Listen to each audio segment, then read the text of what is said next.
একটা গ্রোসারি দোকানে আসলাম আম কিনতে।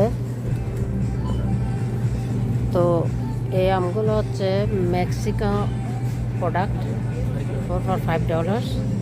এখান থেকে আপনি ইচ্ছা মতো বেছে নিতে পারবেন। আপনার ছোটো মনে হলেও নেবেন না, পচা দেখলেও নেবেন না, বেছে বেছে যেটা ইচ্ছা নিতে পারবেন। এভাবে যথেষ্ট সুযোগ আছে বেছে নেওয়ার। সো আমি দেখে দেখে, যেহেতু চারটার দাম $5, আমি বেছে বেছে এই চারটা নিলাম। দেখুন মোটামুটি মজা হবে মনে হচ্ছে। চারটা, এটা একটু পচা, আমি এটা বাদ দিয়ে দেবো, বেছে আর একটা নিচ্ছি, দেখা যাক। তারপরে উপর দিকে তো ভালো দেখে নিচ্ছি, ভিতরে কী অবস্থা। কোনো কোনো সময় ভিতরেও পচা থাকে, এটা ভাগ্যের ব্যাপার। কিন্তু আমি বাইরে থেকে যতটুকু আউটলুকিং দেখে নিচ্ছি। এই চারটা নিলাম, এই চারটা, 2, 3, 4টা। এটা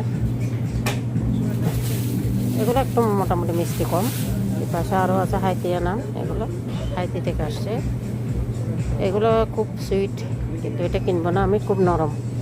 আর একটা ডিম কিনলাম, এটা $115 আসবে। এই আর কি আমাদের লাইফস্টাইল। এখানে সব কিছু একই অবস্থা, সব জায়গায় খাবারের দাম বাড়ছে, সব কিছুর দাম বাড়ছে। প্রত্যেক জিনিসের উপর এখন ডাবল দাম, সব কিছু ডাবল দাম নিয়ে কিনতে হয়।